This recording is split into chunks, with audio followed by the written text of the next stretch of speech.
আসসালামু আলাইকুম এভরিবডি। আজকে আমরা একটা ভিন্ন ধরনের চমৎকার স্ট্রাকচার শিখব।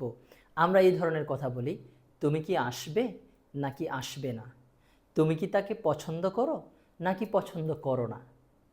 সে কি দৌড়াতে পারে নাকি দৌড়াতে পারে না? এই যে কোনো কিছু করো নাকি করো না, এই ধরনের কথা বললে আমরা কিভাবে বলতে পারি সেটা আজকে দেখব।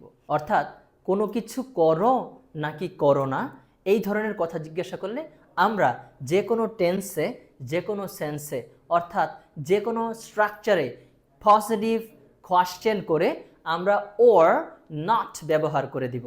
যেমন এখানে লিখেছি, তুমি কি আসবে নাকি আসবে না? তুমি কি আসবে নাকি আসবে না, এটা একটা ফিউচার ইনডেফিনিটের কোয়েশ্চেন। সেহেতু আমাদের প্রথমে কোয়েশ্চেন করতে হবে, উইল ইউ কাম? তুমি কি আসবে? তারপর কি বসিয়ে দিব? ওর নট, নাকি আসবে না। তুমি কি আসবে নাকি আসবে না, এখানে আপনার দুইটা প্রশ্ন করার দরকার নেই। তুমি কি আসবে, উইল ইউ কাম, নাকি আসবে না, এর জন্য আমরা শুধু বলে দেব কি, ওর নট। তাহলে আমরা কি বুঝতে পারছি, যে কোনো স্ট্রাকচারে প্রশ্ন করে শেষে, প্রশ্নের শেষে আমরা ওর নট বসিয়ে দিব। অর্থাৎ আমরা যে কোনো স্ট্রাকচারে কোয়েশ্চেন করে শেষে, প্রশ্নের শেষে আমরা ওর নট বসিয়ে দিব।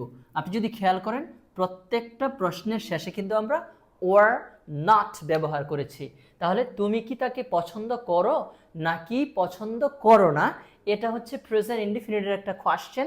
সেটা আমাদের আগে কোয়েশ্চেনটা করতে হবে, প্রশ্নটি করতে হবে, তুমি কি তাকে পছন্দ করো? Do you like him? এখন যেহেতু বলছি নাকি পছন্দ করো না, এর জন্য কি করতে হবে, আপনাকে আবার রিপিট কোয়েশ্চেন করতে হবে না, বরঞ্চ কি বলে দিবেন, do you like him or not. Number 3, সে কি দৌড়াতে পারে নাকি দৌড়াতে পারে না? তাহলে আমাদের আগে প্রশ্নটি করতে হবে, সে কি দৌড়াতে পারে? Can he ran? এরপর কি, নাকি দৌড়াতে পারে না, এর জন্য কি আবার প্রশ্ন করার দরকার নেই। তাহলে কি করে দিব, can he ran or not? তুমি কি একজন ছাত্র নাকি ছাত্র না? Are you a student or not? সে কি তোমার ভাই নাকি ভাই না? Is he your brother or not? তোমার কি সত্য কথা বলা উচিত নাকি উচিত না? তাহলে প্রশ্ন করতে হবে শুড দিয়ে, should you speak the truth or not? Clear বিষয়টা?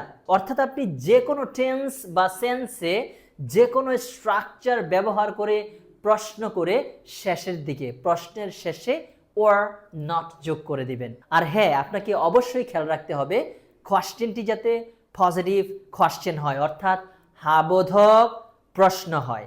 তাহলে আপনারা কমেন্ট বক্সে লিখে পাঠিয়ে দিবেন, তুমি কি ইংরেজি শিখবে নাকি শিখবে না।